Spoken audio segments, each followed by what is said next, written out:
Hola, muy buenos días para todos nuestros participantes. Bienvenidos a nuestra charla del día de hoy.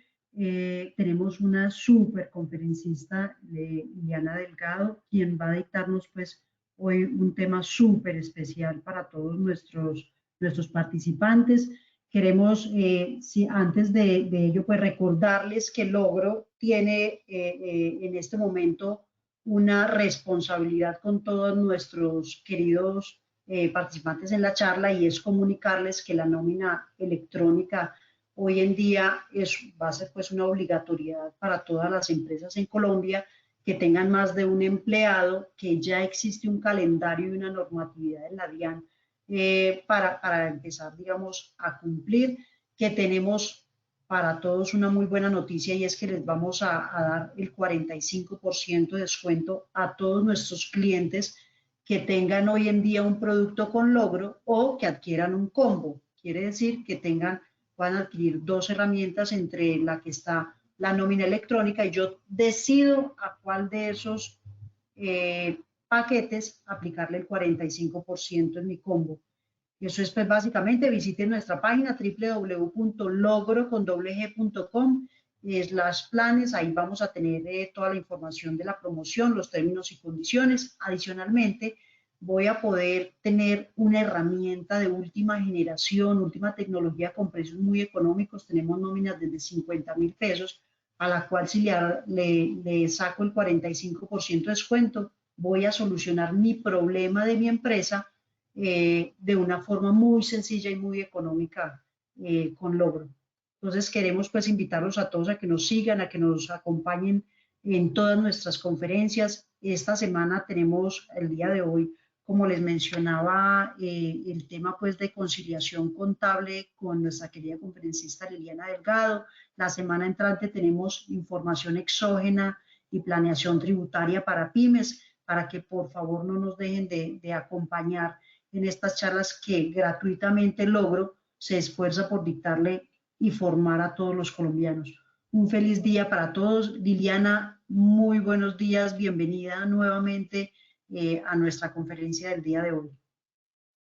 Hola a todos, muchísimas gracias. Gracias a ustedes por la invitación, por poder pues acompañarlos en este espacio y poder compartirles un poco de lo que de hecho se nos avecina, ¿no? Porque de lo que voy a hablar hoy es un tema que va muy ligado con la conciliación fiscal. Voy a minimizar aquí.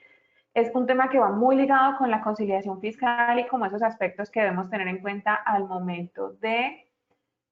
Si yo cierro aquí, listo. Permítanme, yo minimizo. Allá no se ve el cuadrito del mando del control, ¿cierto?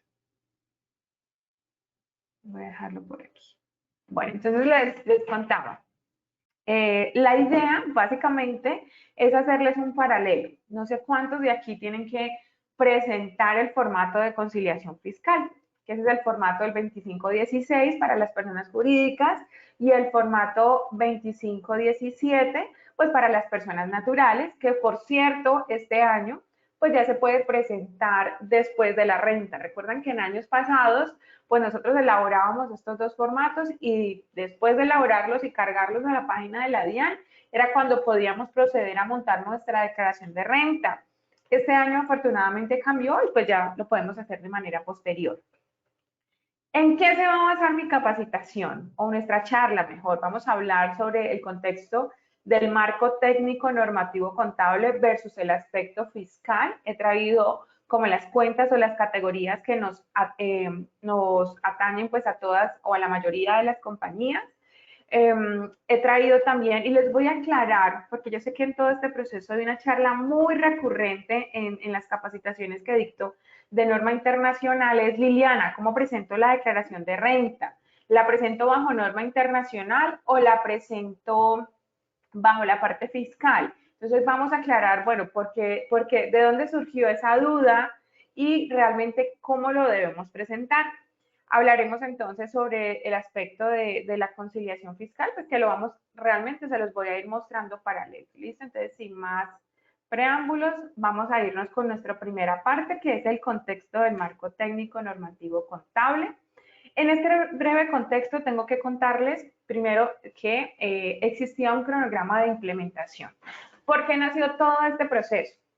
No sé si ustedes han escuchado las charlas de un colega que respeto mucho, él también está con Actualícese, y siempre es muy insistente en el tema de los dos libros, que no se puede llevar el tema de los dos libros. En parte tiene razón, no estoy diciendo que esté bueno o esté malo, porque las dos opciones son válidas. Pero ¿de dónde nació esa duda de si era un libro o dos libros? Bueno, todo nació de un cronograma de aplicación, de implementación. A nosotros, como empresas pymes, que me imagino que es la mayoría del grupo que tiene logro, pues nos dieron un calendario en donde nos decía, mire señores, ustedes deben realizar el proceso de normas internacionales con fecha del 1 de enero del 2015, ¿verdad? Entonces tomábamos el balance al 31 de diciembre del 2014, le hacíamos unos ajustes y lo pasábamos al 1 de enero del 2015, lo dejábamos bajo norma internacional. Luego nos decían, mire, ustedes al 31 de diciembre del 2015 van a tener el primer juego de estados financieros, es decir, pues ya íbamos a tener allí un estado de situación financiera, un estado de resultados integral o integral total, y vamos a tener estado de cambios en el patrimonio, las revelaciones y el flujo de efectivo. Ahí teníamos los primeros estados financieros. Y luego, al 31 de diciembre del 2016, pues ya teníamos los primeros estados financieros comparativos. Nosotros como contadores teníamos la obligación de llevar los dos informes. Ojo, porque la contabilidad es una sola, pero los dos informes, lo que es la parte fiscal y la parte de norma internacional, pues debíamos llevarla todo el año hasta el 31 de diciembre del 2015 llevábamos los dos informes, y a partir del 1 de enero del 2016 teníamos un solo, voy a regresar aquí, ya teníamos solamente que llevar un solo informe. Entonces digamos que la contabilidad ya todo estaba bajo norma internacional. Cuando nació todo este proceso, las casas de software lo que tuvimos que hacer, y de hecho no sé cómo es la estructura de logro, las casas de software teníamos que hacer como dos libros, un libro espejo. Entonces hacíamos una copia y lo montábamos en el libro de normas internacionales, y ahí nació pues la estructura de que yo tenía un libro donde tenía la parte de NIF y un libro donde tenía la parte fiscal. ¿Listo? Ahí estábamos todos claros. Luego, ya de todo este tema, pues que es como lo más teórico que vamos a ver en este momento, pero me interesa que se contextualicen. Luego la DIAN dijo, ya no, mira, ya no, ya quiero es que ustedes pues me lleven todo bajo norma internacional, la DIAN lo dijo, y quiero que los informes me los presenten básicamente bajo norma internacional, pero teniendo unas excepciones. Entonces, hoy vamos a aprender a conocer esas excepciones. Se supone, entonces vamos a partir de que todo lo que vamos a presentar, todo lo que le vamos a presentar a la DIAN, tal como lo dice el artículo 21-1 del Estatuto Tributario, el cual tiene el nombre de determinación del impuesto en el valor de los activos, de los pasivos, patrimonio, ingresos, costos y gastos. Todo lo que dice el artículo 21-1 básicamente se resume en que los sujetos pasivos de este impuesto, estamos hablando del impuesto de renta y complementarios, que estén obligados a llevar contabilidad, aplicarán los sistemas de reconocimiento y medición de conformidad con los marcos técnicos, normativos, contables vigentes en Colombia. ¿Cómo así, Liliana? O sea que la declaración de renta ya la debemos presentar en norma internacional. Así es.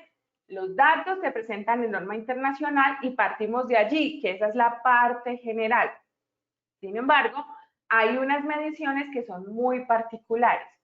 Cuando a nosotros nos dicen esto de que la declaración ya se va a presentar todo bajo norma internacional, porque observen que esto lo adicionaron en el artículo, con el artículo 22 de la ley 1819 de 29 de diciembre del 2016, o sea, esto fue una reforma tributaria, ahí es donde nos dicen todos ya quedan con norma internacional. Y entonces, en el tema hay unas partidas que tienen un efecto diferente, ¿cierto? Por ejemplo, los que ya están un poco más en el tema de norma internacional, hay ciertas partidas que yo solamente las utilizo en norma internacional y no aplican bajo la parte fiscal, que hoy se las voy a explicar. ¿Qué pasa entonces cuando yo tengo una información? Porque ustedes lo tienen que estar viviendo en su empresa. Ustedes deben tener una información que está en la parte contable y otra información que está en la parte fiscal. Entonces, aquí es donde nace la famosa conciliación fiscal, porque a la DIAN le teníamos que decir, mire, yo estoy así bajo NIF, pero fiscalmente se lo voy a presentar de esta manera. Entonces, la DIAN dice, bueno, ya no vas a llevar los dos informes, porque eso es algo que debemos tener claro, y que esa es la explicación de por qué algunas personas pelean tanto con el tema de los dos libros, todo lo que estoy diciendo aquí dentro del debido respeto. Entonces, el tema de los dos libros nació de allí, pero entonces la DIAN luego dijo, mira, ya no necesariamente tienes que llevar los dos libros, pero el Consejo Técnico dice, ok, los pueden seguir haciendo, porque es que a nivel de software era muy complicado uno volver como a revertir todo lo que había hecho. Para resumirles todo lo que les he contado hasta ahora, la DIAN dice, yo necesito, señor contador, señor empresario, que usted me muestre su declaración de renta, que me diga, esto es lo que tienes en norma internacional, porque de ahí partimos, pero para llegar a la parte fiscal, necesito que me hagas una conciliación fiscal. Y aquí es donde nace, con el artículo 772-1 del Estatuto Tributario, nace la famosa conciliación fiscal. ¿Listo? Ahora, listo, ya muy bonita la teoría. Y en la práctica, ¿cómo lo hacemos? ¿O qué va a suceder con estas diferencias que se nos van a presentar? ¿O por qué mejor en su empresa se le van a presentar diferencias entre la parte fiscal y la parte de norma internacional? Porque en un mundo perfecto, pues las dos deberían de ser iguales, que en algún momento la comisión de expertos lo que pedía era que se igualara todo el tema pues, de la parte fiscal a la norma internacional para no tener que estar haciendo este tipo de diferencias. Pero como la realidad es otra, voy a aclararles y explicarles cuáles son esas diferencias que se nos pueden presentar en todo este proceso. Nosotros podemos tener, por cierto, esta información que van a ver aquí a continuación, pues la he recopilado primero de nuestro amigo, el Estatuto Tributario, y segundo, de este libro de cierre contable, pues porque ahí no le puse la fuente, pero es importante siempre cierre contable de conciliación fiscal, para que vean aquí, pues mi amigo por estos días. Entonces, esas diferencias que se nos pueden presentar, primero se nos pueden dar por ajustes por presunciones fiscales. ¿Qué significa eso? Ajustes que solamente voy a elaborar al momento de elaborar la declaración de renta o que solamente los tengo pendientes allí, pues al momento de presentar como tal los impuestos. Y vamos a tener otros ajustes que son los que yo me voy a enfocar, que son los ajustes por estimaciones contables. Estos ajustes por estimaciones contables lo que hacen afectar son las cuentas del balance o el estado de situación financiera, se revierten en un futuro, generan el famoso impuesto diferido, se reconocen a nivel contable, ¿cierto? Porque todo lo que vamos a ver hoy aquí en NIF se tiene que reconocer en nuestra contabilidad y no se llevan a la declaración de renta, pero sí se llevan al formato 2516. Entonces hay que decir, contablemente yo tengo esto, pero en la parte fiscal no lo tengo en cuenta. ¿Cuáles son esos famosos ajustes? Mire, aquí vamos a aprender a determinar qué hacer con las valoraciones de las propiedades de inversión. Para los que no conocen bien el tema de propiedad de inversión, sin entrar tanto, porque es un tema bastante extenso, la propiedad de inversión es cuando ustedes en su empresa tienen ya sea un terreno o una edificación que lo tienen para alquilar o que lo tienen para que genere rentas y plusvalía. ¿Listo? Eso es una propiedad de inversión. Yo tengo un edificio por allá, los que conocen aquí Cali, por allá en Jumbo, y ese edificio lo tengo, o esa oficina, o esa bodega la tengo para alquiler y cada mes me pagan entonces mi canon de arrendamiento. Perfecto, eso es una propiedad de inversión. ¿Cuál es la particularidad entre las propiedades de inversión y las propiedades planta de equipo? Porque ustedes podrían decir, no, pero es que para mí es lo mismo. Es el tema de las mediciones, ¿listo? Las propiedades de inversión se miden al valor razonable. ¿Eso qué implica? Pues que cada año probablemente ustedes van a tener que estar haciendo un avalúo y además estas propiedades de inversión y lo que se mide al valor razonable tiene algo muy particular y es que las propiedades de inversión no se deterioran y en este caso pues no se depreciarían, sino que por el contrario entonces van ganando valor. Ahí tenemos la primera diferencia. ¿Por qué? Porque fiscalmente las propiedades de inversión sí vamos a tener que hacerles una depreciación, que lo vamos a ver más adelante. Otro ajuste que a ustedes se les puede presentar que difieren entre lo fiscal y lo contable es la determinación de las depreciaciones. Cuando arrancó todo este proceso de normas internacionales, a nosotros nos asustó mucho el tema de la depreciación, dado que cambiaron. Y es cierto porque la norma internacional, enfocándonos en pymes sección 17, nos menciona que uno tiene que realizar la depreciación de una manera sistemática que refleje el patrón de consumo del bien que yo estoy usando, ¿verdad? En otras palabras, depreciar en el tiempo que usted va a usar el bien, tiempo de su vida útil. Y fiscalmente nosotros tenemos otras apreciaciones. Las provisiones de cartera, a mí me dan mucha risa porque a veces me dicen, yo ya estoy bajo norma internacional. Y les digo, listo, muéstrame tu estado de situación financiera y veo que tienen por allí una provisión de cartera que se ha hecho de manera fiscal. Mire, si usted le está diciendo al banco que está en norma internacional y le está prestando y le está mostrando un estado financiero con una provisión de cartera, como que no le van a creer porque esas provisiones son totalmente diferentes. Y hoy vamos a hacer un cálculo financiero de cómo calcular esa provisión. Es súper chévere, divertidísimo. Vamos a hablar también, y otra diferencia que se puede presentar es diferencia en cambio. De hecho, ahora me pasó la semana pasada, tengo un caso con una empresa. Esa empresa tiene una deuda con el extranjero, ¿cierto? Y con un banco, creo, no, tiene una deuda de moneda extranjera y es con un banco. Entonces, pues yo le dije, mire, señora contadora, bajo norma internacional, yo necesito que esos ajustes o a diciembre 31 mejor, bajo NIF. Ojo con eso porque aquí hay un cambio sustancial. Bajo norma internacional, pues lo midas de una manera y fiscalmente otra. Entonces, ahorita vemos también en qué afecta esta diferencia en cambio. Los gastos preoperativos, tantas dudas que hemos tenido con esa cuenta 17, si la llevo, si no la llevo, si la deprecio o lo llevo al gasto, también nos va a generar diferencias fiscales. Y los famosos intereses implícitos por el cálculo del valor presente. Ahora sí, ¿cuál va a ser como la dinámica? Yo voy a ir leyendo por orden de cuentas. Yo soy fan de explicar todo por orden de cuentas porque me parece que para nosotros es más fácil de entender. Entonces, en este caso, yo voy a hablar desde la cuenta 11, que es la que nosotros tenemos allá en nuestro estado de situación financiera, que antes era la cuenta de disponible y que ahora la vamos a llamar como efectivo y equivalentes al efectivo.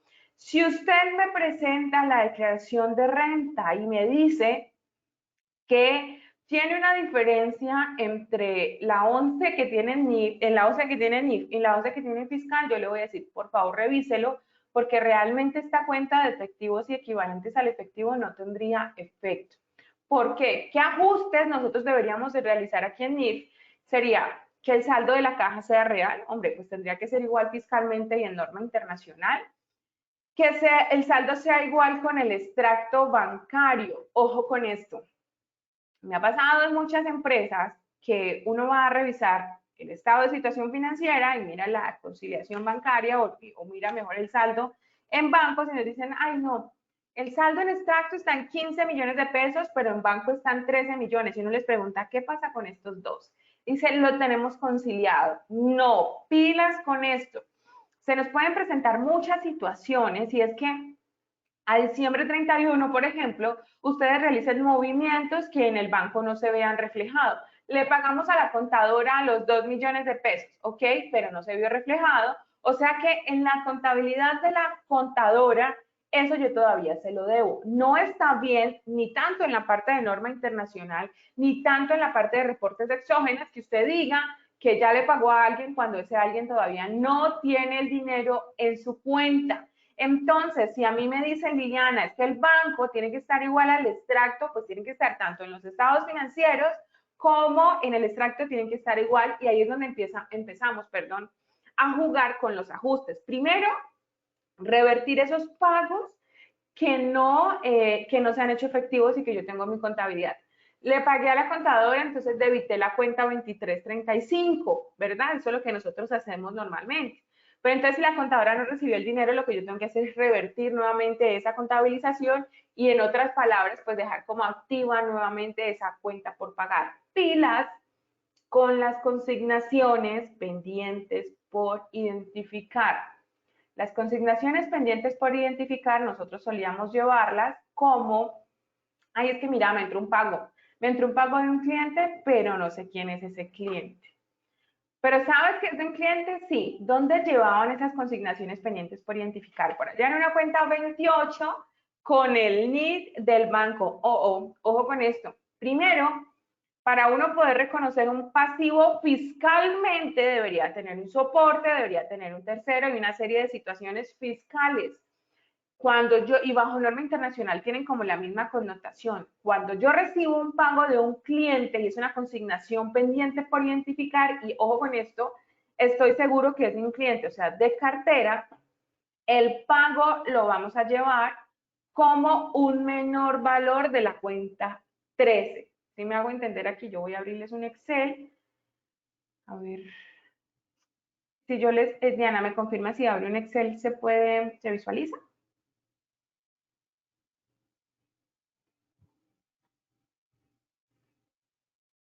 Google.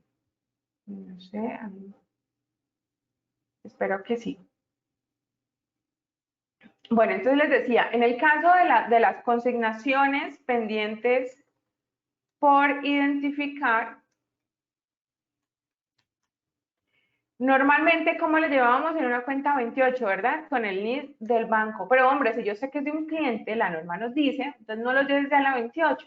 Llévalo como un menor valor de la cartera, es decir, un menor valor de la 13. Yo suelo crear unas cuentas correctoras, por ejemplo, aquí podría crear la cuenta 1398, también lo puedo llevar con el link del banco, si no sé de quién es, y lo llevo al crédito restando a la cartera. Eso es lo que se debería hacer en el tema de esas consignaciones pendientes por identificar, siempre y cuando yo sé que es un pago de un cliente, sino que no sé de qué cliente es. ¿De acuerdo? Eso en cuanto al saldo que quede igual en el extracto. Vamos a hablar aquí también de la reclasificación de los dineros restringidos. Perdón.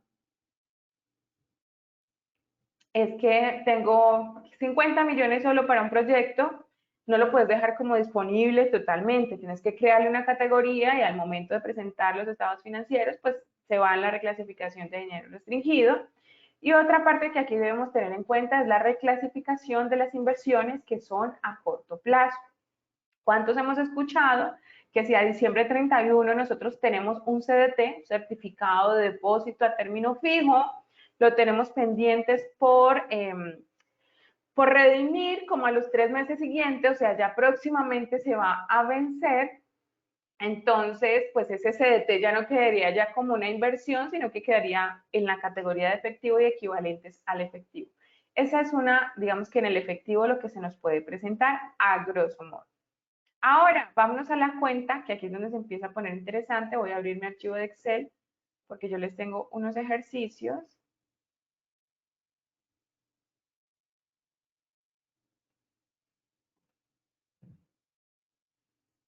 Voy a abrirles aquí. Ok, bueno. Creo que listo. Sin entrar a hacer los cálculos, ¿no? Porque igual estos archivos son de ustedes. Cuando nosotros hablamos de la cuenta 12, que la cuenta 12 son otros activos financieros, que serían como las inversiones, lo que nosotros antes conocíamos como esto, hay que hacer dos ajustes prácticamente. El ajuste al valor razonable, en el caso de las acciones que se cotizan en bolsa, les voy a citar un ejemplo. En este momento estamos realizando la implementación de una empresa que compró unas acciones en Ecopetrol. Pues resulta que cuando ellos compraron las acciones en Ecopetrol, pues dichas acciones tenían un costo, por ejemplo, 3.000. Pero a diciembre 31, porque eso siempre hay que hacerlo bajo norma internacional. Compraste unas acciones que se cotizan en bolsa, ok, siempre a diciembre debes ir a hacer el ajuste de las acciones a la TRM, ¿listo? Entonces hay que ir a ajustar al valor razonable. Si las tenían 3.000 y en diciembre están en 3.500, pues hay que hacer el ajuste de los 500 pesos por todas las acciones. ¿Cómo lo reconocemos? Se reconoce como un ingreso para la empresa. ¿Pero qué sucede aquí? Pues que estas acciones se reconocen como un ingreso, pero solamente bajo la parte de norma internacional. Fiscalmente no se tienen en cuenta. Y otro ajuste que hay que hacer aquí en el tema de los activos financieros es el cálculo de los intereses de los certificados de depósito a término fijo. Muchos solamente causan, ahora la palabra es devengan los intereses o los miden en su contabilidad cuando el banco se los paguen. Hay otros muy juiciosos, porque también tengo que decirles, tengo que felicitarlos, y los intereses sí los reconocen al momento en que el banco les entrega el certificado, los llevan como ingreso independientemente de que se los hayan pagado o no, porque de hecho eso dice la norma. Y bajo norma internacional no es la excepción. Pues bajo norma internacional, ustedes, mis queridos compañeros, también deben realizar el cálculo de los intereses. Dado el tema del tiempo, yo aquí les voy a contar, Liliana, señora. qué pena la interrupción, no estamos viendo tu presentación. Sí me salió un aviso ahora. A ver, dejo de compartir o cómo hago. Vemos pantalla en blanco, déjame, yo te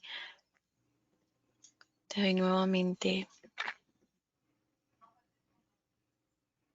Como estoy con varios, como estoy mostrando un Excel y los otros, el otro yo creo que me va a tocar decir que despejada no, para que se puedan ver los dos. Listo. Voy a dejar de compartir.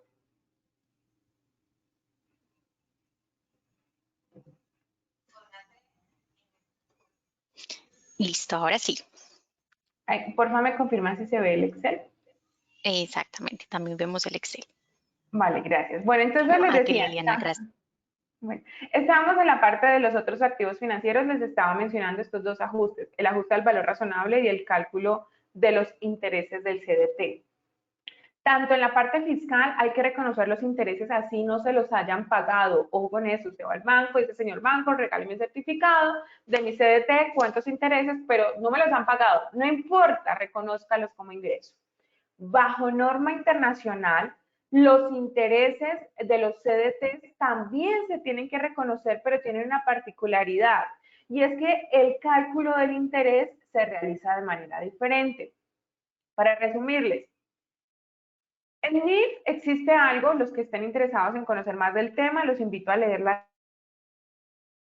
financieros, creo que ya se los mencioné en la capacitación pasada.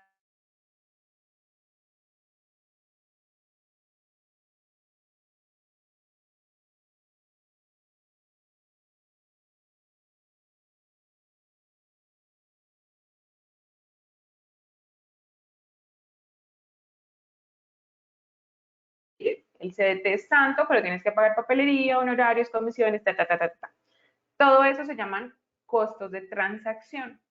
Y los costos de transacción lo que me permiten es que poder conocer la rentabilidad real que me está dejando un bien u otro. En este caso, yo, por ejemplo, aquí tenemos un CDT de 151.500, tenemos unos costos de transacción de 800, que es lo que les mencioné ahorita.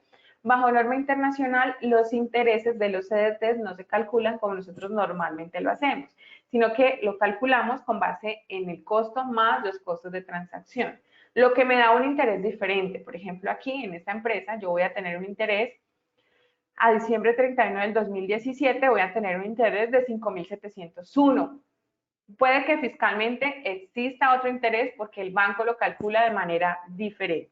De este ejercicio, más que llevarse los cálculos, porque creo que de hecho ya se los había mostrado, quiero es que conozcan qué pasa con la parte fiscal. Y aquí les voy a traer al artículo 33 del Estatuto Tributario. Este artículo se llama Tratamiento Tributario de Instrumentos Financieros medidos al valor razonable. Entonces nos dicen, miren, los dividen. Los títulos de renta variable, ¿listo? Los ingresos, costos y gastos devengados por estos instrumentos de renta variable no serán objeto del impuesto de renta y complementarios, sino hasta el momento de su enajenación o liquidación o lo que suceda primero.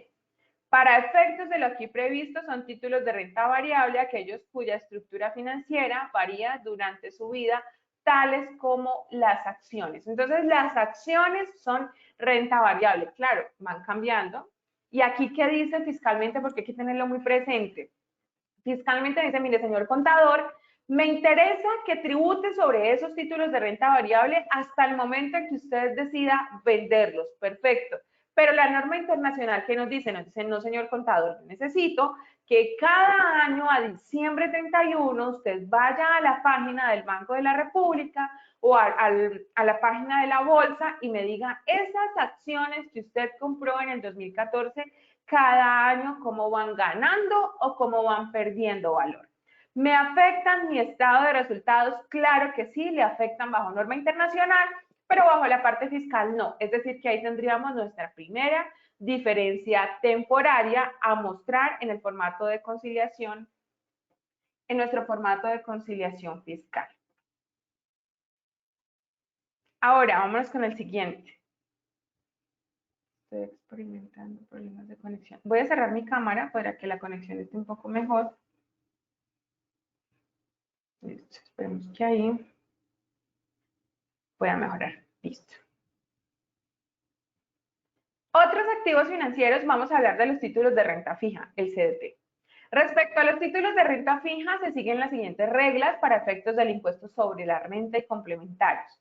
El ingreso por concepto de intereses o rendimientos financieros provenientes de estos títulos se realizará para efectos lineales, para efectos fiscales, de manera lineal. Este cálculo será teniendo en cuenta el valor nominal, la tasa facial, el plazo convenido y el tiempo de tenencia en el año o periodo gravable.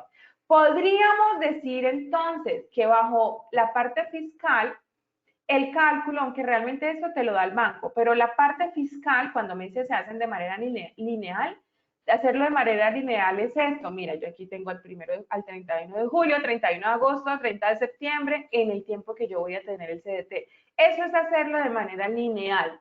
Digamos que fiscalmente debería ser lo mismo, con la diferencia de que fiscalmente yo no lo haría teniendo en cuenta estos 800 pesos de costos de transacción, sino que lo haría teniendo en cuenta solamente el valor nominal, que es lo que nos están diciendo, que serían 151.500 para este ejercicio, pero la norma internacional me dice no me interesa eso. Yo quiero que los costos de transacción formen mayor valor de ese activo. Entonces, por ese motivo, es que ahí va a diferir un poco este cálculo. ¿Listo? Entonces, para resumirles, en el caso del CDT deben igual realizar el cálculo de los intereses o pedirle al banco la certificación y difieren en el tema de los costos de transacción. No es más, eso es lo que deben tener en cuenta pues, en cuanto a las inversiones. Vámonos con el tema de las cuentas por cobrar. Cuando realizamos este tema de las cuentas por cobrar, bajo norma internacional, básicamente hay que hacer dos tipos de ajustes. Un ajuste que es el cálculo del valor presente. ¿Qué significa eso? Y aquí también voy a aclararles un poco para los nuevos, porque ya también lo había mencionado. Al realizar unas transacciones que están por fuera de lo normal, que es lo que menciona la sección 11 de instrumentos financieros, una transacción por fuera de lo normal es que usted en su empresa ya está acostumbrado a vender a 30, 60, 90, 150 y 180 días. Pero la norma internacional te dice, mira, señor, si usted realiza una venta que está mayor a un año, porque de hecho ellos lo dejan allí muy claro, no se dejen convencer de que todas las cuentas que pasen de 150 hay que realizarles el cálculo del valor presente. No, señor, no es así. En este caso de las cuentas por cobrar, cuando realizamos el cálculo del valor presente, que son aquellas cuentas que pasan de un año, ¿sí? ¿Y para qué realizamos el cálculo del valor presente? Básicamente, este cálculo se realiza para poder separar de una venta cuál es la parte de capital y cuál es la parte del interés. Así a grosso modo, si yo vendo hoy 83 millones de pesos y el cliente me los va a pagar en 16 meses, o sea, un tiempo mayor a un año, no tiene sentido que yo a una factura, a una cuenta por cobrar, que lo iba a vender hoy, pues no tiene sentido que yo le vaya a cobrar lo mismo si me van a pagar en 16 meses. Entonces la norma dice, yo creo que es que esa venta que tú estás realizando muy probablemente tiene unos intereses implícitos. Señor contador, realice el cálculo del valor presente para determinar en esos 83 millones de pesos cuál es la parte del capital que realmente está y cuál es la parte del interés que tienes implícito. Entonces, la norma fiscal que dice, mira, en este caso, yo aquí realicé este cálculo y me dices que una factura, una cuenta por cobrar de 83 millones de pesos traída al día de hoy a una tasa del mercado del 12,8, pues esto me da 70 millones 685. Entonces, la diferencia entre 83 menos 70 millones 685, que son 12 millones 314, pues ¿qué son? Los intereses implícitos, ¿de acuerdo? Entonces, bajo norma internacional hay que hacer este tipo de ajustes, que sería el cálculo del valor presente, pero no en todas las transacciones. Recuerden que este cálculo solo se realiza en aquellas transacciones que yo voy a realizar por fuera del sector o por fuera de lo normal de mi empresa. Si usted en el momento de vender vende a 30, 60, 90, 150, 180, está perfecto, está dentro de lo normal, no tendrías que hacer ningún ajuste. Los ajustes en la medición inicial, recuerden, después de un año. Ese es el primero que se nos puede dar en las cuentas por cobrar. El segundo ajuste que se nos pueden dar en las cuentas por cobrar es el deterioro de cartera. Y aquí se vuelve fascinante el tema porque ya deja de salirse de la parte como que de contabilidad y de registro y ya se va mucho a la parte financiera. En el caso del deterioro de cartera, que es el que se realiza, hay dos maneras de hacerlo, ¿no? Depende de su política, depende del tipo de la compañía y depende de lo que le convenga. La NIC para pymes, eso es en su sección 11 también y su sección 27, que es la del deterioro del valor de los activos, nos menciona que el saldo de la cartera, que cada año, perdón, pues uno analiza la cartera y mira si hay un deterioro o no y le hace un deterioro financiero. Este deterioro financiero aplica una fórmula que es 1 más pues el saldo de la cartera elevado al tiempo por la tasa y entonces pues yo puedo traer nuevamente 77 millones de pesos al valor presente, serían 56 millones 343. Discúlpenme para los que están aquí nuevos, voy un poquito rápido porque aquí más que mostrarles cómo se hace el ajuste en NIF, lo que quiero mostrarles es cuál es el efecto fiscal, ¿listo? Estas plantillas nuevamente hoy se los envío a Diana y Diana se las puede compartir pues para que ustedes puedan ver las fórmulas y demás, pero quiero que señalen como la esencia como tal. Entonces les decía, para el caso del deterioro de cartera, pues la norma sí te dice, mira, diciembre 31, revisa qué clientes no te van a pagar y uno le hace un ajuste que es de índole financiero, ojo con esto, que es de índole financiero, reconociendo la pérdida que ha tenido la factura o la cuenta por cobrar en determinado tiempo. O lo pueden hacer financiero o lo pueden hacer por un método simplificado de pérdidas esperadas. Recuerden, aquí se los voy a dejar en la plantilla.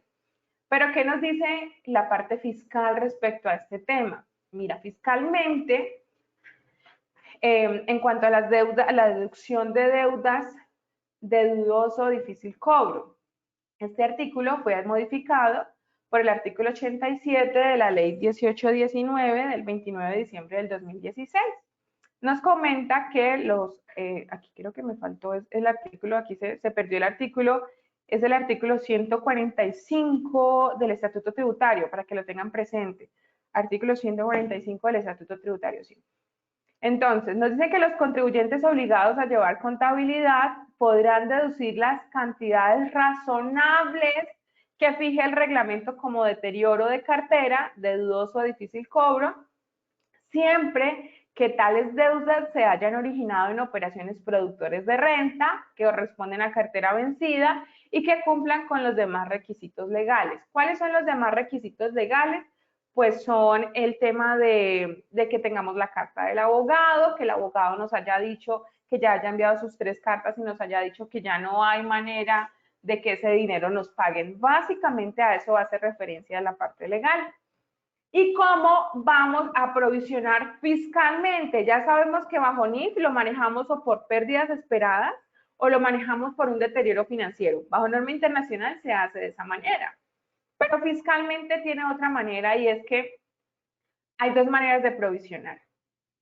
Que está la provisión individual de cartera, que aquí básicamente lo que uno hace es como deducción por concepto de provisión individual para deudas de dudoso o difícil cobro, fíjese una cuota razonable hasta un 33% anual del valor nominal de cada deuda con más de un año de vencida, o sea, aplicas el 33%.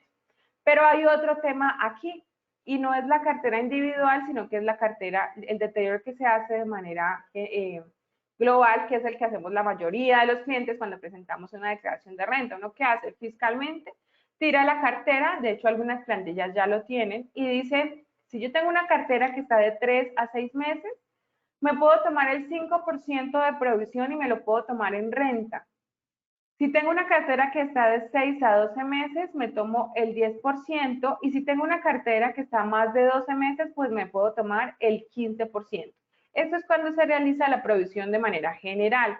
Si lo haces de manera individual, porque esos son los dos métodos, pues cada una factura, una deuda con más de un año de vencida, le podrías aplicar hasta el 33%. ¿Listo? Estos son los dos métodos fiscales. En norma internacional tienen un manejo diferente. Vámonos con nuestro tema de inventarios. En el tema de inventarios es bien divertido. De hecho, deberíamos de tener un webinar solo de inventarios, porque primero ustedes van a tener una ventaja competitiva respecto al resto de contadores. La verdad es porque casi nadie realiza este proceso, entonces ahí pueden cobrar buena plática y lo pueden ver como algo de negocio. El inventario tiene una particularidad y es que los software deberían estar en la capacidad de tener doble Cardex, ¿sí? Hasta ahora, si ustedes me preguntan, no conozco muy bien el de Logro, van a tener que darme un demo para probarlo totalmente. En los inventarios, cuando uno compra, así como cuando uno vende por fuera de lo normal, ¿cierto? Que si vendes a 30, 60, 90, más de un año, tiene un efecto en donde se realiza el cálculo del valor presente. En la parte de inventarios funciona igual. Hombre, si tú compras un inventario y lo vas a pagar por más de un año, pues el efecto va a ser diferente. Entonces la norma dice, mira, señor, si usted va a comprar por más de un año, tiene que realizar el cálculo del valor presente. O sea que su inventario, si usted lo compró en 50 millones, que está la negociación en la factura, pues al realizar el cálculo del valor presente, probablemente te va a quedar en 45 millones de pesos, porque tienes 5 millones implícitos que para ti son un gasto, de maneras muy resumidas. Entonces, los software deberían tener la capacidad de tener un Cardex para que me hable en la parte fiscal, en donde me va a decir es que el producto X me costó 50 millones de pesos y debería tener otro Cardex en donde me dice, no, es que bajo norma internacional el producto no te cuesta 50 millones de pesos, sino que te cuesta 45 millones de pesos. Eso es bastante complejo para los software, lo digo porque yo trabajo en una casa de software hace 7 años y eso es muy difícil hacerlo por la estructura, porque muy pocos clientes lo van a utilizar, pero interesantísimo si ustedes lo pudieran aprender a hacer por fuera. Eso, como les digo, se puede cobrar chévere por ese cálculo. Bueno, entonces, en inventarios bajo NIF, primero realizar el cálculo del valor presente por esas compras que yo realizo a plazos, básicamente, y que no me cobran intereses. Y lo más interesante aún, que sí le aplica a todas las empresas, y aquí he tenido unas fuertes discusiones, porque siempre les digo, mira, el deterioro de inventarios es obligatorio que lo realices. Pero, ¿cómo así? Una norma internacional, voy a dejar aquí de compartir esta pantalla y les voy a mostrar. Una norma internacional tiene que hacer un ajuste. En el caso de los inventarios, tiene que determinar a final de año si los inventarios tienen deterioro o no. ¿Qué es eso del deterioro? Mira, es que un inventario se me puede deteriorar, primero porque se me dañó, porque está vencido, porque ya no lo puedo utilizar, puede ser un inventario, puede estar deteriorado por obsolescencia. Soy una empresa que tiene y que vende productos de computadores. Hombre, la tecnología cambia. Hoy ya hay una cosa diferente, o sea, cada día sale algo diferente. Se te puede presentar un deterioro también por ese tema de obsolescencia. Pero hay uno bien especial y que a mí me encanta porque va más ligado como a la parte de estrategia, como a la parte de finanzas, y es el deterioro por disminución de precios. Nosotros, que es esta plantilla que tenemos aquí, nosotros generalmente cuando hacemos los análisis, ¿cierto? Un cliente nos dice, mira, Jessica de hecho que promovió bastante este evento, Jessica, tengo un producto A, que este producto A yo lo compré a 11,000 pesos y yo necesito, Jessica, que me digas si este producto A yo le estoy ganando o estoy perdiendo. ¿Qué hace Jessica normalmente? Jessica lo que le dice al usuario o al gerente comercial, le dice, no, mira, es que lo compramos en 11,000 y lo vamos a vender en 33,000 pesos, le estamos ganando una cantidad de dinero casi el doble. Eso hacemos nosotros los contadores, porque me incluyo, que yo también lo hacía antes. Resulta que aquí les voy a mostrar, me voy a enfocar solamente en un ítem para que puedan tenerlo claro. Voy a enfocar solamente en este producto. Vendemos el producto F. De ese producto F, a diciembre 31 hay 530 unidades y el gerente las compró a 17,600. Eso es lo que nos muestra el costo del inventario. Le dice Jessica, mira, ¿cuánto lo vas a vender? Lo voy a vender en 37,550. Y Jessica lo que hace es una resta, ¿no? Uno dice, ay, el precio de venta, le quito el costo de venta y tenemos una utilidad de 19,950 y todos súper felices porque a ese producto le vamos a ganar 19,950. Estamos olvidando algo tan vital que es cómo decirle al gerente, ok, yo tengo unos productos que los voy a comercializar, los voy a vender, pero para poder vender un producto hay que pagar algo, hay que tener unos gastos de terminación y venta, así se llaman técnicamente en norma internacional. Hay que aprender a calcular esos gastos de terminación y venta que juegan un papel tan importante al momento del inventario. Entonces, en este caso, les decía que tengo un producto que lo voy a vender en 37,550, pero resulta que después de hacer una serie de cálculos, en los que no voy a entrar ahorita aquí a contarles porque nos tomaríamos una hora, al hacer una serie de cálculos en donde tuve en cuenta todo lo que se necesita para poder vender un producto, todo el salario, el auxilio de transporte, el teléfono, el local, la comisión, el arrendamiento del local, todo, al hacer un compendio y hacer una suma de eso, determinamos comercialmente que para poder vender estas 530 unidades que tiene su empresa, tendrían que invertir por cada producto 21,477. Ojo con esto. Entonces, para vender algo en 37,550, tengo que invertir además 21,477 por todo lo que les acabo de mencionar.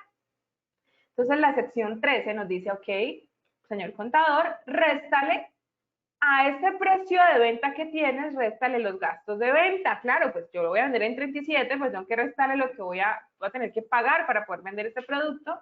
Y a eso se le llama valor neto de realización.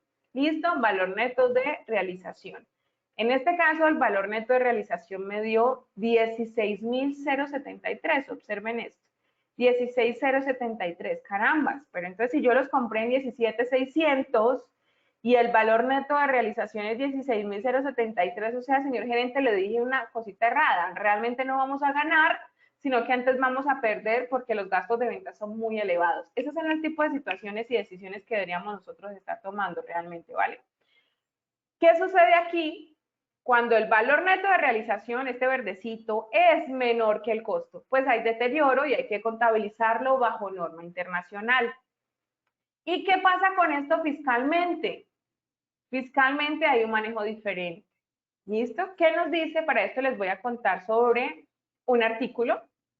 En el tema del inventario los voy a llevar al artículo 59 del Estatuto Tributario, en donde nos dice que los siguientes costos, aunque devengados contablemente, devengados, llámese causados, devengados contablemente, generarán diferencias y su reconocimiento fiscal se hará en el momento en que lo determine este estatuto y se cumpla con los requisitos para su procedencia también en el dicho estatuto. Primero, las pérdidas por deterioro de valor parcial del inventario por ajustes a valor neto de realización. Ya cuando vayan a leer el estatuto tributario van a tener idea de qué es el valor neto de realización. Solo serán deducibles al momento de la enajenación del inventario. Es decir, ese deterioro que ya calculé bajo NIF no me sirve para nada en fiscal. Es solamente norma internacional. Y también nos dice, el mismo artículo 59, en su literal B, nos dice que en las adquisiciones que generen intereses implícitos, ustedes ya saben, ya van a entender por qué. Claro, es que ya nos dijo que cuando se compre algo mayor de un año, pues entonces yo tengo que realizar el cálculo del valor presente y ahí es donde el logro debe tener 2 cardes. ¿Listo? A eso es que me refiero. Entonces, en las adquisiciones que generen intereses implícitos, de conformidad con los marcos técnicos normativos contables para efectos del impuesto sobre la renta y complementarios, solo se considerará como costo del valor nominal de la adquisición o factura o documento equivalente que contendrá dichos intereses implícitos. En otras palabras, ¿se acuerdan del ejercicio de los 50 millones y de los 45 de los 2 cardes? Fiscalmente a la DIAN le importa son los 50 millones de pesos, me está ignorando los 45, no le interesa. Aquí hay otro tema bien interesante, de hecho lo tuvimos que vivir con una empresa acá en Cali, una empresa que vende productos de leche, ¿cierto? Porque tuvieron una pérdida, entonces, porque se evapora, se espuma, tantas cosas. Entonces, mira lo que dice aquí el artículo 59 en su literal 2. El costo de vengado por inventarios faltantes no será deducible del impuesto sobre la renta y complementarios, sino hasta la proporción determinada de acuerdo con el artículo 64 del Estatuto Tributario. En consecuencia, el mayor costo de los faltantes constituye una diferencia permanente. ¿Sí? ¿Qué dice el artículo 64? Seré muy breve aquí. Cuando ustedes a diciembre 31 les falta un inventario, van a hacer un conteo físico, estoy hablando fiscalmente. Fiscalmente hicieron un conteo, les faltó un inventario. La norma te dice, mira, cuando se trata de faltantes de inventarios de fácil destrucción o pérdida, como fue el caso de nosotros de la leche, las unidades del inventario final pueden disminuirse hasta en un 3% de la suma del inventario inicial más las compras. ¿Con cuánto inicié en la 14? Ok. ¿Cuánto compré? 100 millones de pesos, ¿ok? La suma de estos dos yo los multiplico por el 3% y eso es lo máximo que podría disminuir. Si se demostrara la ocurrencia de hechos constitutivos de fuerza mayor o caso fortuito, pueden aceptarse disminuciones mayores. Mira, aquí les sugiero, y de hecho hay un acta, ¿no? Ustedes tienen que dejar un acta, tienen que dejar el registro fotográfico y decir, mire, es que se perdió el inventario, que lo firme el gerente, no que lo firme el contador, pero el acta con las fotos y que la firme gerencia diciendo que se perdió para que se lo puedan deducir desde la declaración de renta.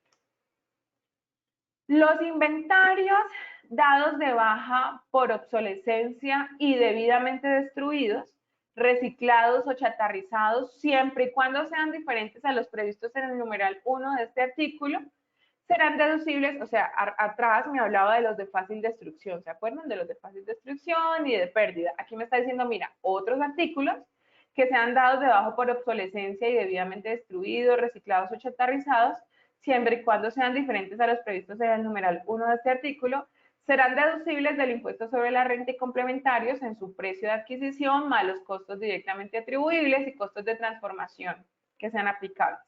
Para la aceptación de esta disminución de inventario se requiere como mínimo un documento donde conste la siguiente información: cantidad, descripción del producto, costo fiscal unitario y total y justificación de la obsolescencia y destrucción, debidamente firmado por el representante legal o quien haga sus veces y las personas responsables de tal destrucción y demás pruebas. ¿Listo? Ya vámonos con nuestro último tema. Yo siempre me quedo cortica. Hablemos de la propiedad planta de equipo. En la propiedad planta de equipo ustedes se les van a presentar dos situaciones. También lo tuve que vivir con una empresa, cometí un error. Bueno, se identificó después. Y es que hay dos situaciones. Cuando hicimos todo este proceso de normas internacionales, yo le digo, es que esto tuvo dos momentos en mi vida, se ríen. La norma internacional marcó mi vida, literal. Literal la marcó, y sobre todo en el tema de la propiedad planta y equipo. Cuando uno realizaba el proceso del ESFA, los que están aquí, el ESFA es como mi primer balance que yo hice bajo norma internacional, que lo tenía que hacer al 1 de enero del 2015. El artículo 289 del Estatuto Tributario dice, miren, ¿cuál va a ser ese efecto del estado de situación financiera de apertura en los activos pasivos y cambios en las políticas contables? Entonces, artículo 289, importantísimo que lo lean. Básicamente dice que los activos que fueron totalmente depreciados o amortizados fiscalmente antes del proceso de convergencia no serán objeto de nueva deducción por depreciación o amortización, porque algunas empresas, y como dice Juan Fernando Mejía, que tiene toda la razón en esto, valoraron hasta la cesta de la basura. Hombre, pues al valorar la cesta de la basura y eso ya estaba depreciado, ya estaba en el gasto fiscalmente, si la valoraron y la activaron nuevamente, esa depreciación fiscalmente no se la pueden tomar. Y aquí es donde yo me doy como la tranquilidad de poder tener la estructura de dos libros, porque entonces ya fácilmente yo digo, esta depreciación es la de NIF y esta depreciación es la parte fiscal. Esa es la ventaja de los dos libros. También si lo pueden hacer a través de cuentas está perfecto, es decir, pueden dejar la cuenta 1592 para dejar la depreciación fiscal, que es la que se van a tomar en la declaración de renta, y pueden crear la cuenta 1593 para tomarse la otra, la depreciación bajo NIF, que no se la tomarían, básicamente. Bueno, esto en cuanto a los activos del ESFA. Ahora, ¿qué pasa con la limitación de la deducción? Que aquí hay otro tema también. Nosotros creemos que la depreciación en norma internacional, la sección 17 de propiedad planta de equipo nos menciona que uno ya tiene que depreciar los activos es en el tiempo que lo va a utilizar. Es que compré un edificio, yo creo que norma internacional, le voy a realizar la depreciación en 15 años. Pero entonces uno se va y mira el estatuto tributario.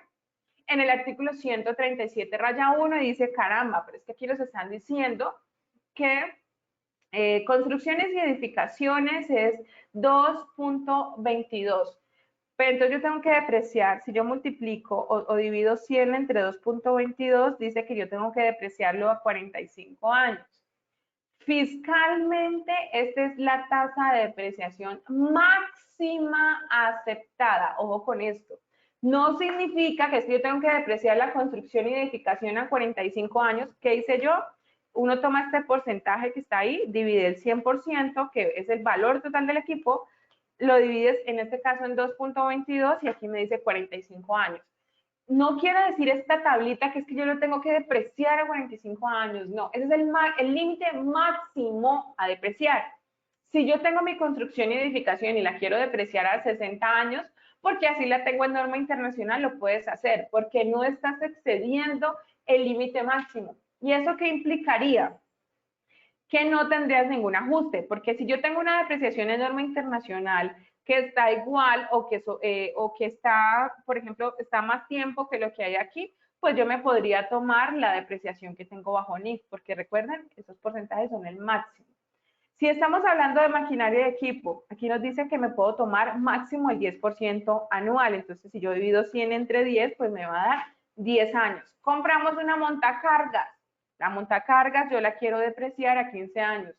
Pues hombre, ahí podrías tomarte el mismo valor que tienes en norma internacional, lo podrías tomar para la parte fiscal porque está respetando el máximo de depreciación. Y algo para no olvidar. Recuerdan que esta tabla de depreciación bajo NIF nació con la ley, creo que esta nació con la ley 1819. Esta tabla está reciente, nosotros antes no teníamos esta tabla. Entonces la norma dice, mira, si es que esta tablita la vas a aplicar para los activos que compraste a partir del 1 de enero del 2017. Y los activos que tenías existentes hasta el 2016 van a tener otra depreciación. Y es que se van a regir por la tabla, por lo estipulado en el numeral 2 del artículo 290 del Estatuto Tributario. Básicamente esto dice, el saldo pendiente de depreciación de los activos fijos al 31 de diciembre del 2016 se terminará de depreciar durante la vida útil fiscal remanente del activo fijo depreciable, o sea, la que ya traía, de conformidad con lo previsto en el artículo 1.2.1.18.4 del decreto 1625 y por los sistemas de cálculos de depreciación que aquí se los vamos a dejar. Entonces, los activos que yo ya había depreciado había depreciado fiscalmente y los incluí en el ESFA no tienen ningún efecto fiscal. Los activos que yo hubiese comprado hasta el 2016 tampoco tienen un efecto, pues tienen un efecto fiscal diferente. Y los activos que yo compré a partir del 1 de enero del 2017 tienen una vida útil diferente. ¿Listo? Yo me voy a tomar 5 minuticos más para hablarles sobre propiedades de inversión y ya con esto termino. Cuando inicié les conté sobre las propiedades de inversión. Las propiedades de inversión entonces son esos bienes que yo tengo para alquilar o para rentar. Liliana, es que yo tengo un carrito y lo rento. Entonces una propiedad de inversión, no, la propiedad de inversión aplica para los terrenos y las edificaciones, ¿listo? Y respecto a esto, ¿qué nos dice la parte fiscal? En el artículo 59 nos menciona que las pérdidas generadas por la medición a valor razonable y con cambios en los resultados, tales como propiedades de inversión, serán deducibles o tratados como costo al momento de su enajenación o liquidación. En otras palabras, las propiedades de inversión bajo norma internacional se miden al valor razonable, no se deprecian, no se deterioran, pero fiscalmente las propiedades de inversión sí se deberían depreciar y sí se deberían deteriorar si es el caso. ¿Cómo aplico la depreciación de una propiedad de inversión? Con base en el artículo 137 del Estatuto Tributario. ¿Listo? No les voy a entrar como más en este. Quiero hablarles de los ingresos. Y ahora sí, con esto ya termino. Una duda muy frecuente en los cursos es ¿qué pasa con los ingresos? Resulta que la sección 23, que es de ingresos bajo norma internacional, nos menciona que a diciembre 31, mejor, ¿cómo se hace? Ustedes deben reconocer todos los ingresos que tengan a diciembre, ¿cierto? Los que ya tengan derecho a cobrar, independientemente de que hayan facturado o no. Entonces yo me siento con mis clientes, le digo, señor cliente, muéstreme qué nos quedó pendiente por facturar al 31 de diciembre. Ah, mira, es que quedó pendiente esto que despachamos, este servicio que prestamos, me sacan el listado. Y nosotros en norma internacional lo incorporamos como ingreso. Entonces nos decían, bueno, si es como ingreso, entonces, pues entonces solamente sería fiscal. No, si ustedes, la norma internacional y la parte fiscal también dice, esos ingresos que ustedes ya hayan realizado, ¿cierto? Que independientemente de que lo hayan o no facturado, deberían reconocerlos como ingresos. En ese orden de ideas, tanto los ingresos de la parte fiscal como los ingresos de la parte de norma internacional, en teoría, deberían ser iguales independientemente de si los facturen o no. ¿Cuáles serían las dos diferencias que se les presentarían en los ingresos? La primera diferencia sería en el caso de las transacciones de financiación, cuando se realiza el cálculo del valor presente. ¿Por qué hay una diferencia ahí? Pues porque al momento de reconocer el ingreso operacional va a ser menor y luego uno va reconociendo los ingresos por intereses mes a mes. Ahí se les podría presentar una diferencia. Sin embargo, la norma fiscal me dice, no me interesa tu transacción de financiación. A mí síguemelos midiendo al valor razonable, al valor nominal, el valor de la negociación. Y otro ingreso que tampoco va a afectar es el ingreso de la medición al valor razonable. Es decir, que si ustedes realizan el ajuste de las acciones que se cotizan en bolsa o si realizan el ajuste de las propiedades de inversión que se miden al valor razonable, ustedes en norma internacional van a tener un ingreso, pero fiscalmente no. ¿Por qué? Porque lo está diciendo este artículo 28 del Estatuto Tributario, no me interesa tu valor razonable, no me interesa sino hasta el momento en que lo vendas, ¿vale? Pero hay algo más importante aún. Si nosotros estamos hablando de que todos los ingresos que yo ya tengo derecho y que se han incurrido en costos, debo registrarlos, debo reconocer esos ingresos, tanto fiscal como en norma internacional, ¿qué pasa con el IVA? Hombre, voy a hacer una transacción, voy a reconocer un ingreso fiscalmente, pero yo no he facturado, que susto el IVA, la DIAN, ¿qué dirá la DIAN sobre eso? ¿En qué momento lo hago?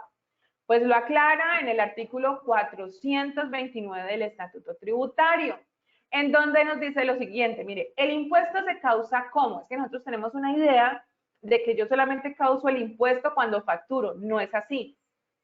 El artículo 429 nos dice, mira, es que lo tienes que causar en las ventas, en la fecha de emisión de la factura o documento equivalente, pero venir, si te faltan estos tres, en el momento de la entrega, aunque se haya pactado una reserva de dominio, pacto de retroventa o condición resolutoria. Luego nos dice que en la prestación de servicios, ¿cuándo reconozco el impuesto cuando presto un servicio? Cuando se presta el servicio, en la fecha de emisión de la factura o documento equivalente o en la fecha de terminación de los servicios o del pago de abono en cuenta.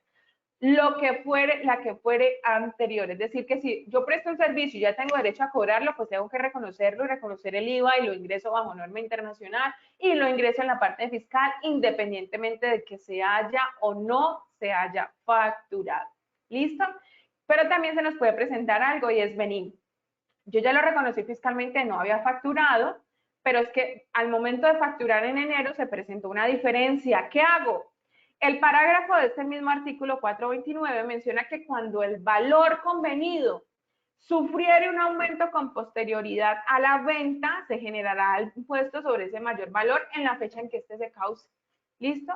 Y con esto hemos terminado. Aquí, diferencia en cambio, pues aquí les voy a leer así muy a grosso modo.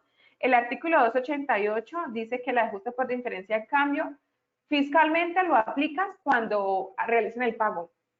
Miren que he notado que muchas empresas, en el caso de la diferencia en cambio, siguen haciendo el ajuste en diciembre porque nosotros lo veníamos manejando de esa manera. Resulta que con la 18 y 19 nos dicen, eso cambió, fiscalmente no, ya no es cada diciembre, sino que si tú pagas hoy ese es el ajuste por diferencia en cambio. Si pagas en abril haces el ajuste por diferencia en cambio, pero ya no en diciembre. Por su parte, la sección 30 NIF para las pymes, que sería el 30.10, dice que el ajuste si se resuelve, si se hará, el ajuste si se realiza a diciembre 31. Entonces ahí van a tener también diferencias. Por la parte fiscal que se hace en el momento en que se pague o que nos paguen en efecto, y NIF si se a diciembre 31. Ahí me tomé 5 minuticos más, qué pena. No, Liliana, no te preocupes, está súper interesante el tema. Incluso te cuento que hemos recibido muchos comentarios de felicitaciones, de agradecimiento por tu explicación, muy claro el tema. Janet Rodríguez nos dice muchísimas gracias por la invitación. Nos dice Sandra Liliana, buenos días, gracias por tan gratificante seminario. Entonces, muchas felicitaciones para la panelista. Entonces empezamos con la sección de preguntas. Comenzamos con Mauricio López, que nos pregunta. Buen día. ¿A qué nombre de tercero te refieres o a qué cuenta para cuestiones de la exógena? Me imagino que él me está preguntando sobre el tema, es que como hemos hablado de tantos temas, me imagino que está hablando con el tema de las conciliaciones del efectivo. Me voy a regresar un poquito acá. Les contaba, cuando uno realiza un pago, lo realiza, por ejemplo, el contador. Entonces, a mí me elaboran un documento, un comprobante de egreso o me elaboran mi documento de transferencia electrónica y mueven mis cuentas. Entonces dicen, es que a Liliana le voy a hacer el débito de la cuenta 2335 con el NIT de Liliana porque le pagué 1,5 millones y el crédito del banco. Hasta ahí creo que es claro para todos, pero cuando ese dinero no lo recibe el contador o cuando el dinero no se ve reflejado en el extracto, a diciembre 31 yo no puedo decir que es que ya le pagué a Liliana con el solo hecho de haber realizado la transferencia, porque pueden haber realizado muchísimas cosas. Entonces, cuando eso suceda, lo que uno hace es revertir la operación, revierte la operación nuevamente, acreditando en la cuenta 2335 con el NIT de Liliana, o sea, del contador, al crédito y el débito al banco. Eso es lo que se debe hacer. ¿Por qué? Porque Liliana aún no ha recibido el dinero. Listo, Liliana, muchas gracias. Ahora nos pregunta Gloria Vázquez, cuando hay una consignación en el banco que no se identifica y lo lleva a la 13, si lo lleva al NIT del banco, ¿cómo se hace en la exógena para reportarlo? Es que este no lo reportarías en la exógena. Ese ajuste lo que vas a hacer es, o sea, no puedes decir es que al banco tengo una 13. De hecho, yo no reporto en la 28 el NIT del banco.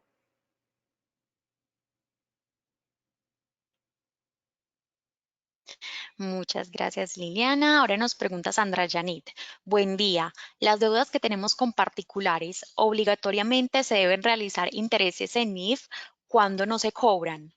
Esa es una excelente pregunta. Es una muy buena pregunta y sobre eso hay varias apreciaciones. De hecho, hace como más o menos un mes realizamos tuvimos una discusión muy amena con una firma acá en Cali, porque la norma es clara en decir, mira, cuando son instrumentos financieros, o sea, una cuenta por cobrar, ¿cierto? Un instrumento financiero, pues si no le cobras intereses, deberías hacerle el cálculo del valor presente, pero hay ciertas situaciones en donde nos dicen, ah, es que yo no le voy a hacer el cálculo al socio, pero es que la norma dice algo contrario. Si bien es cierto que es que no vamos a ganar y no vamos a ganar por ese préstamo que le hice a ese particular, pero la norma internacional se llama Norma Internacional de Información Financiera, porque va precisamente enfocados al tema de las finanzas y al tema de poder cómo cuidar el dinero de la compañía para que esto pueda generar valor. Desde mi concepto y desde mi punto de vista, desde lo que dice la norma, sí se debería realizar el cálculo del valor presente cuando es una partida que primero sea material. He visto que le realizan cálculo del valor presente a unas partidas de un salario mínimo. ¿Para qué? Yo en las políticas generalmente tengo que cuando la partida asciende, por ejemplo, al 1% del valor de los ingresos, pues les hago ese cálculo del valor presente. O si la empresa es muy pequeña, pues lo dejo como en 2 salarios mínimos. Pero digamos que la norma dice sí hay que realizar el cálculo del valor presente para que tú determines cuánto estás perdiendo por el dinero que prestaste y que ese dinero no está haciendo absolutamente nada. Muchas gracias, Liliana. Por este lado tenemos a Gina Pizarro que nos pregunta, buenos días, Liliana. Si la empresa está en pérdida y se hace deterioro de cartera, la pérdida aumenta. ¿Se podría omitir el deterioro de cartera para este año o es obligatorio hacerlo? Buenísima pregunta. La sección 11 de instrumentos financieros menciona que siempre que exista evidencia objetiva del deterioro, voy a ver si tengo por aquí las secciones, pero básicamente cuando exista evidencia objetiva de deterioro hay que hacerlo. No es como que sí, como que no, no. Tendrías que hacerlo realmente porque lo menciona la sección 11 de instrumentos financieros. Entonces, ¿qué es evidencia objetiva? Porque aquí también empieza el tema de cuándo le aplico, cuándo no. Permíteme, yo busco aquí en la norma, sección 11.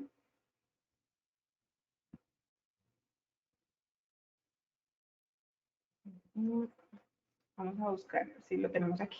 Entonces, digamos que la norma dice sí, a diciembre del 31 es obligatorio calcularlo, siempre y cuando exista evidencia objetiva. Evidencia objetiva es cuando mi cliente está en mora, es que está un poco lento. Cuando mi cliente está en mora, cuando mi cliente me pide más tiempo, cuando yo le doy plazos especiales que no le hubiera dado en otro momento. Entonces, en ese caso sí hay que hacerle el deterioro como tal. Sí deberíamos hacerlo. Mira que se me quedó pegadito. Deterioro. No, no, no. Lo que podemos hacer es compartirles esta sección 11 para que lo puedan leer allí, porque mira que no me deja, se me queda como pegado. Pero básicamente es eso, cuando existe evidencia objetiva. Hay que leer que es evidencia objetiva como tal. Muchas gracias. En el chat dejamos un correo para las personas que deseen recibir el material que Diana, a Diana Arias, ¿cierto? Que Liliana les va a compartir a Diana Arias. El correo es deariasm@logro.com. Allí pueden escribir para compartir todo el material que Liliana nos va a compartir. Bueno, continuamos con Mauricio López. Liliana dice que las consignaciones que no se pueden identificar ya no la deberíamos enviar a una cuenta pasiva, 28, que ahora se debería enviar como menor valor a la cuenta de clientes. Pero la cuestión sería, ¿a nombre de tercero lo aplicaríamos para la información exógena? Sí, esa ya la respondimos. De todas maneras, aquí voy a aprovechar para acá lo siguiente, y es que a la 28 podemos llevar, cuando sea un anticipo, obviamente, o una consignación pendiente por identificar. Hay consignaciones que yo sé que no son de clientes, realmente no. Pero entonces hay que aclarar y tener muy presente que lo que se lleva en la cuenta 3, en esa cuenta correctora, nosotros llevamos es un menor valor siempre y cuando sea de cartera. Es como la única obsesión. Muchas gracias. Nos preguntan a María, ¿esto de los ingresos e impuestos es solo al finalizar el año o también en el transcurso del mismo? Bueno, este grupo está bien, bien inquisitivo, qué chévere, preguntas bien interesantes. Eso depende. Eso depende del tamaño de la empresa. Mira, yo lo intenté hace poco, hace un año, realmente entré a una empresa que es más bien grande, tiene bastante volumen y tenía por política hacer los ajustes cada mes. Resulta que si haces los ajustes cada mes, pues eso luego implicaría que cuando facture, pues eso va a tener hay que hacer un ajuste de reversión y demás. A nosotros no nos funcionó. La obligatoriedad, ¿para cuándo está? La norma, la sección de pymes, dice que los ingresos o los estados financieros completos con todos los ajustes se deberían presentar como mínimo una vez al año. Entonces, desde mi política y lo que he establecido en la empresa es por el tema del control, por el tema del costo-beneficio, es al finalizar el periodo contable. Solo al finalizar el periodo hago estos ajustes. Muchas gracias, Liliana. Por ese lado tenemos a Paula Rodríguez y nos pregunta, hola, para las cuentas por pagar por concepto de honorarios médicos que hayan quedado en auditoría de facturas, ¿cómo se deben reportar? Que hayan quedado cuentas por pagar. A ver, yo trabajo en la EPS, me imagino que ya están como en el sentido de la EPS. Hay un tema de los pasivos, se me escapa en este momento el artículo, y es que un pasivo primero bajo norma internacional se reconoce cuando yo ya tengo la obligación de desprenderme de dinero. Aquí les voy a hacer una invitación muy especial a que leamos. Las pymes no tienen marco conceptual, ¿cierto? Las pymes tienen en la sección 2 de conceptos y principios generales, que por aquí lo vamos a tener. Ahí podemos aclarar porque el concepto de pasivos es más bien extenso. Si queremos leer sobre plenas, pues sí vamos a leer el marco conceptual. Pero para resumir, Si un pasivo, la norma nos dice, mira, es que cuando ya tengas la obligación de desprenderte de dinero, es una obligación contractual y tengas que pagarlo, pues deberías reconocerlo como un pasivo porque en algún momento vas a tener que pagarlo sí o sí.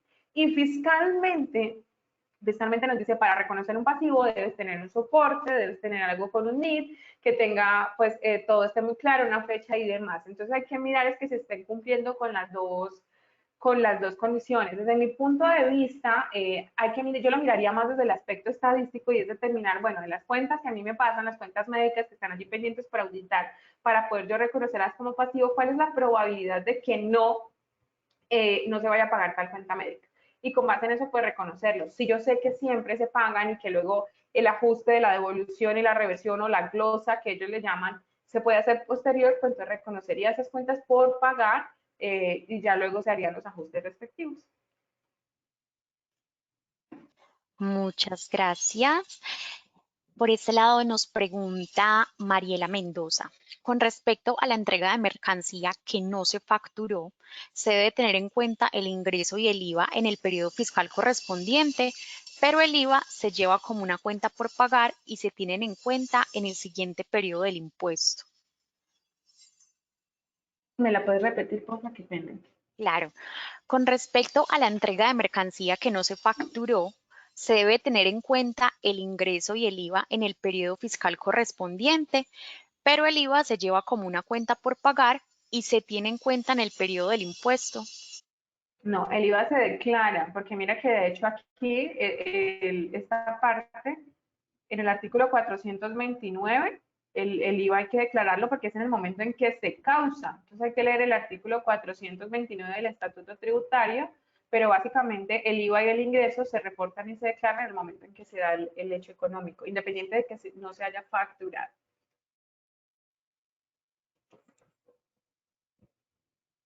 Muchas gracias. Por este lado nos pregunta Johnny Romero. ¿Es obligatorio en las NIF para pymes hacer la provisión de cartera?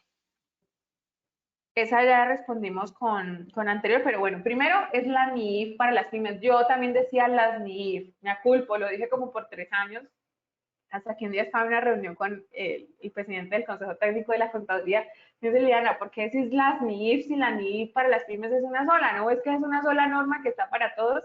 Las plenas sí tienen las normas internacionales, las NIF, pero las pymes tenemos la NIF para las pymes. Depende, como le contesté ahorita a la anterior colega, la norma dice que es obligatorio presentar los estados financieros con todos los ajustes que sean pertinentes. Entonces, esto debe quedar primero en la política. Segundo, respecto al deterioro, porque bajo norma internacional nosotros realizamos es un deterioro como tal, deterioro financiero, un deterioro por pérdidas esperadas. Este deterioro lo calculamos cuando existe evidencia objetiva de deterioro, entonces hay que revisar nuevamente qué es evidencia objetiva. Si lo que me está preguntando es fiscalmente, eso ya depende de la proyección, hombre. Si yo tengo una empresa que realmente no necesita ese deterioro de cartera en ese periodo, pues no me aplico esa provisión fiscal, perdón, de acuerdo al artículo 145 del Estatuto Tributario. Pues la empresa no necesita esa provisión de cartera, no me la tomo. Fiscalmente no es obligatorio. En norma internacional sí debe realizar los ajustes de todos los estados financieros. Muchas gracias. Bueno, vamos cerrando con nuestra sección de preguntas. Tenemos por este lado a Johnny Romero. ¿Es obligación revalorizar los activos fijos que han sido totalmente depreciados y aún están siendo usados en el proceso de generación de ingresos? No es necesario. No es necesario hacerlo. ¿Por qué? Porque imagínate que a ti te cobren 50 millones por hacer un avalúo de un equipo y el avalúo del equipo de 20 millones. Pues no hay relación de costo-beneficio. Muchas gracias, Liliana. Y cerramos con la pregunta de Elida Patricia Mejía. Buenos días. ¿Cómo reporto en renta unas cuentas por cobrar de clientes, de no clientes que se sabe que no van a pagar y que no son del giro ordinario de la empresa? En renta igual hay una categoría que se llama cuentas por cobrar, ¿no? Eso hay que tenerlo claro, o sea, en renta cuentas comerciales por cobrar. De pronto ya está preguntando es que si se lo podría como tomar para no declarar, o sea, para darlas de baja. Fiscalmente nosotros tenemos una ley muy clara y es que dice que para poder deteriorar una cartera o para dar de baja una cuenta por cobrar, pues el abogado tiene que enviar 3 cartas, el abogado tiene que hacer todo su proceso como tal para poder dar de baja. Eso en lo fiscal. Y en norma internacional también hay una parte, y te confieso que esta parte ha sido bastante ignorada, pero a mí me gustaría que estos 281 que nos quedamos aquí hasta el final, pudiera leerse esta sección 11 de instrumentos financieros y revisaran la parte en donde dice baja en cuentas de un activo financiero. Aquí la colega podría ampliar como su información, pero básicamente mira lo que dice la norma. Es que usted en NIF, estoy hablando de norma internacional porque siempre tenemos que tener como dos miradas. En norma internacional, una entidad dará de baja unas cuentas en un activo financiero solo cuando se expiren o se liquiden los derechos contractuales, la entidad transfiere sustancialmente a terceros los riesgos, haga como factoring. Bueno, la entidad, a pesar de haber conservado algunos riesgos, y aquí hay una serie de situaciones para que ustedes tengan presente esto. Entonces, en NIF tienen que leer la sección 11 baja en cuentas de activo financiero y fiscal, pues leer y seguir con los procedimientos legales, que es poder que estén las 3 cartas y demás. Este tema es muy delicado. En el primer curso que yo dicté presencial, que fue hace un año, gracias a Dios, hace un año en febrero dicté el primer curso presencial de NIR, tuvimos un caso de un señor que tenía, de hecho, una empresa en plenas, y decía, Liliana, nosotros hicimos eso, dieron de baja una cuenta por cobrar, porque no se les iban a pagar, y la situación fue delicadísima porque no habían cumplido con la parte del abogado. O sea, la DIAN los puso a voltear, como se dice textualmente. Entonces hay que tener mucho cuidado, si pueden llevar esa cuenta ahí hasta que el abogado haga toda la gestión y que definitivamente ya se pierda el control y que no la puedan cobrar, pues ya, pero tener todos los soportes, porque eso les implicaría unos temas legales para la compañía. Listo, Liliana, muchas gracias. Me gustaría cerrar contándote que seguimos recibiendo muy buenos comentarios. Nos dice Giselle, Liliana, mil gracias, Dios te bendiga. Nos dice Dorelvis Herrera, muchas gracias, excelente explicación. Nos dice Rudy Fuentes, gracias por la información, muy pertinente.